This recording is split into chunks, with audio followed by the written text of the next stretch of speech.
राधे राधे भाई सभी को। अपन बायोलॉजी पढ़ रहे थे और उस बायोलॉजी में कंकाल तंत्र अपना टॉपिक चल रहा था, स्केलेटन सिस्टम है ना। तो अपन जो पिछला लेक्चर था उसमें अपन हड्डियों के बारे में बात कर रहे थे कि भाई हमारे शरीर में जो हड्डियां हैं उनको दो भागों में बांटा गया है।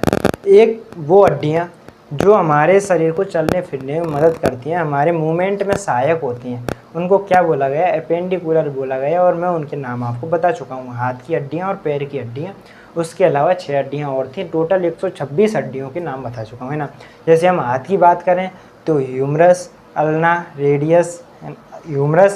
रेडियस, कार्पल, मेटाकार्पल, फ्लेंजेस, है ना। 30 हड्डियाँ इस हाथ में थी, 30 इसमें हो गई, 60 ये हो गई। पैर की बात करें तो फीमर, पटेला, टीबिया, फिबुला, टार्सल, मेटाटार्सल और फ्लेंजेस।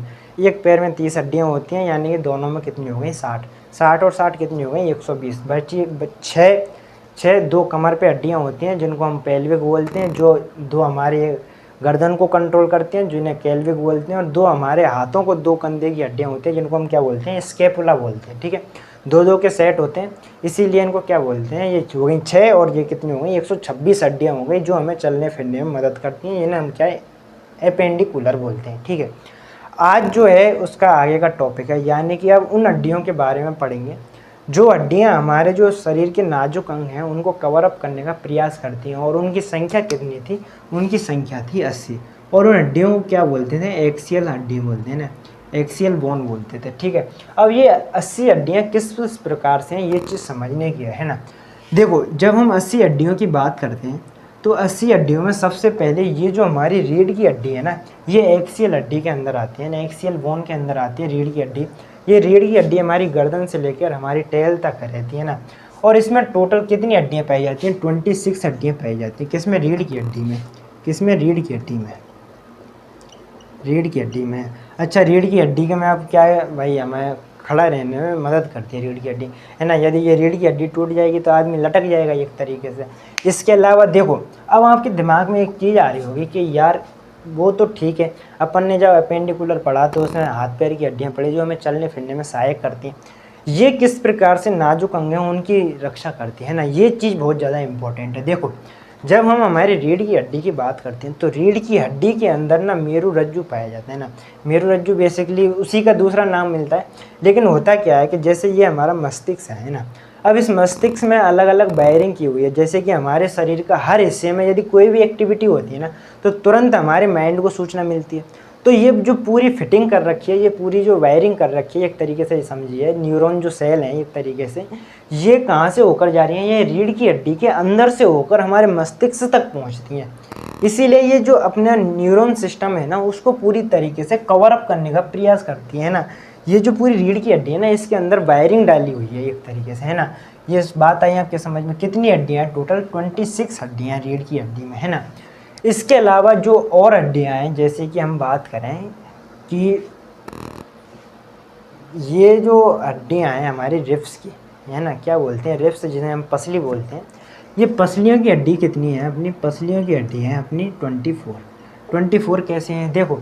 जब हमारी चेस्ट की बात करते हैं तो हमारी चेस्ट में एक तरफ 12 हड्डियाँ मिलती हैं ना, टोटल 12 हड्डियाँ मिलती हैं। इधर 12 हो गई, इधर 12 हो गई, 12 और 12 24 हो गई। अब ये हड्डियाँ पीछे तो रीढ़ की हड्डी से जुड़ी हुई होती हैं, लेकिन आगे जिस हड्डी से जुड़ी हुई होती है ना उसको बोलते हैं स्टर्नम। क्या बोलते हैं, स्टर्नम। क्या बोलते हैं, स्टर्नम। और यानी कि स्टर्नम एक होता है, एक से जुड़ी होती है, आगे एक से जुड़ी होती है, पीछे भी रीढ़ की हड्डी से जुड़ी होती है। इनकी संख्या कितनी होती है, 24 होती है। और स्टर्नम कितना होता है, एक होता है। यानी कि टोटल कितनी हो गई, ये 25 हो गई। तो 25 तो अपनी ये रिब्स की हड्डियाँ हो गई, 26 से अपनी ये जो रीढ़ की हड्डी है इसकी हो गई, कितनी हो गई टोटल, ये हो गई आपकी टोटल 51। कितनी बची आपकी, ये बची 29, है ना। अब ये 29 जो हड्डियाँ हैं ना, ये 29 हड्डियाँ हमारे पूरे चेहरे पर पाई जाती हैं ना, चेहरे पर और खोपड़ी को लेके पूरे में। अब ये 29 हड्डियाँ किस किस तरीके से पाई जाती हैं ये चीज़ समझने की है।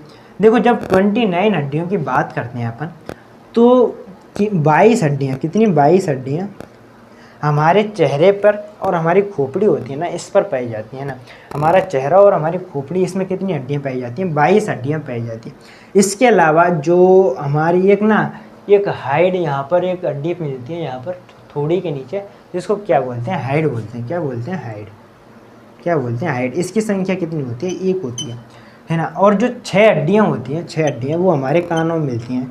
एक कान में 3 हड्डी मिलती है, कितनी, एक कान में 3 हड्डी मिलती है, दोनों में कितनी हो गई, दोनों में 6 हो गई, है ना। अब ये जो तीनों हड्डियाँ मिलती हैं ना, उनके नाम है मेलियम, इनेकस और स्टेप्स, है ना। क्या नाम है, मेलियम, इनेकस और स्टेप्स, है ना। 3 हड्डियाँ होती हैं, एक कान में 3 हड्डियाँ होती हैं, और जो दोनों कानों में कितनी हड्डियाँ हो गई, 6 हड्डियाँ हो गई टोटल। एक कितनी हो गई, हाइड होती है, एक जो हमारे यहाँ थोड़ी के नीचे मिलती है। 22 हड्डियाँ हमारे चेहरे पर और जो खोपड़ी है उसको मिलाकर होती हैं। यदि इस 22 हड्डी को भी मैं आगे डिवाइड करूँ तो 14 हड्डियाँ होती हैं, वो हमारे चेहरे पर होती हैं, है ना। हमारे चेहरे पर 14 हड्डियाँ होती हैं, और 8 हड्डियाँ कहाँ पर होती हैं, हमारी खोपड़ी में होती हैं, है ना। तो बात आई आपके समझ में, तो किस प्रकार से 80 हड्डियाँ हैं उनको डिवाइड किया है। रीढ़ की हड्डी कितनी, 26 होती है। पसली कितनी है, 24 है ना। और इन पसलियों में जो नीचे की 2 हड्डियाँ होती हैं ना, वो पीछे जो इससे अपना रीढ़ की हड्डी है ना, इससे जुड़ी हुई नहीं होती। नीचे की रिब्स की दोनों तरफ की नीचे की 2 हड्डियाँ, है ना, पीछे से नहीं जुड़ी होती हैं। आगे तो स्टर्नम से जुड़ी हुई होती हैं, पीछे से रीढ़ की हड्डी से नहीं जुड़ी हुई होती है ना। ये भी चीज़ आपको ध्यान रखनी है। तो 25 ये हड्डियाँ हो गई आपकी। बची कितनी, 29। उन 29 हड्डियों में 22 हड्डियाँ हमारे चेहरे और खोपड़ी को मिलाकर बनती हैं, है ना। जिसमें हमारे चेहरे पर कितनी हड्डियाँ मिलती हैं, 14 हड्डियाँ, और जो हमारी खोपड़ी है उसमें कितनी हड्डियाँ मिलती हैं, 8 हड्डियाँ मिलती हैं, ठीक है। एक हाइड होती है ना, एक यहाँ पर उसको क्या बोलते हैं, हाइड बोलते हैं ना। ये जो हमारी थोड़ी है इसके नीचे मिलती है। 6 हड्डियाँ हमारे कानों में, 3 इसमें 3 इसमें, है ना। और तीनों के नाम क्या है, मेलियम, इनकेस, स्टेप्स, है ना। ये इनके नाम है। तो आई थिंक आपको ये हड्डियों के टाइप समझ में आए होंगे। अब आपको जो कुछ बेसिक सी इन्फॉर्मेशन है वो आपको याद रखनी है। क्या याद रखनी है, देखो हमारे शरीर की कुछ फैक्ट हैं जो आपको याद रखने हैं। देखो हमारे शरीर की सबसे छोटी हड्डी कौन सी होती है, स्टेप्स होती है ना। स्टेपी जिसे हम बोलते हैं। हमारे शरीर की सबसे छोटी हड्डी कौन सी होती है, कान की हड्डी होती है, स्टेप्स होती हैं, स्टेपी बोलते हैं ना। इसके अलावा यदि बात करते हैं भाई हमारे शरीर की सबसे बड़ी हड्डी कौन सी होती है, तो हमारे शरीर की सबसे बड़ी हड्डी वो होती है हमारी जांघ की हड्डी होती है, जिसे हम फीमर बोलते हैं, ठीक है। अब बात करते हैं भाई हमारे शरीर की सबसे कमज़ोर हड्डी कौन सी होती है ना। तो हमारे शरीर की जो सबसे कमज़ोर हड्डी है ना, इसको बोला जाता है ना। सबसे सुंदर भी यही होती है और सबसे कमज़ोर हड्डी भी यही होती है, जिन्हें हम क्या बोलते हैं, कैल्विक हड्डियाँ बोलते हैं, जो हमारी गर्दन को नियंत्रित करने में, और जो हम अपेंडिकुलर के अंदर पढ़े थे, ठीक है। इसके अलावा ये कहता है सबसे हमारे शरीर की सबसे ज़्यादा चमकीली हड्डी कौन सी है, तो हमारे शरीर की जो सबसे हड्डी चमकीली है वो पैर की हड्डी है, जिसे हम टीबिया कहते हैं। क्या कहते हैं, टीबिया, है ना। मैंने बताई थी ना 2, टीबिया और फिबुला। जो टीबिया हड्डी होती है वो सबसे ज़्यादा चमकीली होती है, ठीक है। बात आई आपके समझ में। अब देखो जैसे कि ये 2 हड्डियां हैं, जैसे कि यदि हड्डी और हड्डी से जुड़ी होती है ना, हड्डी और हड्डी के बीच में जो जॉइंट होता है उसको क्या बोलते हैं, लिगामेंट बोलते हैं। क्या बोलते हैं, लिगामेंट बोलते हैं ना। अब एक चीज़ और जो आपको याद रखनी है, वो क्या याद रखनी है, जैसे कि फॉर एग्जांपल एक हड्डी ये है और एक हड्डी ये है, इन दोनों हड्डियों के बीच में जॉइंट है। इस जॉइंट में एक लिक्विड भरा होता है, एक द्रव भरा होता है, जिसको क्या बोलते हैं हम, साइनोवियल द्रव बोलते हैं। क्या बोलते हैं, साइनोवियल द्रव बोलते हैं ना। अब ये जो लिक्विड होता है दरअसल क्या होता है कि जो ये जॉइंट है ना, इसको घुमाने में हेल्प करता है, मदद करता है। अब जैसे जैसे आपकी उम्र ढलती है, जैसे जैसे आप बूढ़े होते जाओगे, तो आप देखोगे कि आपका जो शरीर है ना, उसकी जो हड्डियां हैं वो बहुत ज़्यादा कड़क हो जाती हैं, वो मुड़ती नहीं हैं आसानी से। वो किसकी वजह से होता है, दरअसल इस साइनोवियल लिक्विड की वजह से होता है, क्योंकि उसमें शरीर में कमी हो जाती है इसकी, इसलिए हड्डियां आसानी से मुड़ती नहीं। आपको खड़े रहने में तकलीफ आएगी, किसी का सहारा लेकर आप खड़े हो गए, है ना। और उस रोग को क्या बोलते हैं, उस रोग को बोलते हैं गठिया रोग, है ना। यानी कि साइनोवियल द्रव के कारण क्या हो जाता है, आपको गठिया रोग हो जाता है, ठीक है। तो आई थिंक आपको ये बातें समझ में आई होंगी, जो ये आज मेरा छोटा सा प्रयास था। आज अपना टॉपिक कंप्लीट हो चुका है, कौन सा, स्केलेटन तंत्र वाला, है ना। तो आज के लिए इतना ही, धन्यवाद।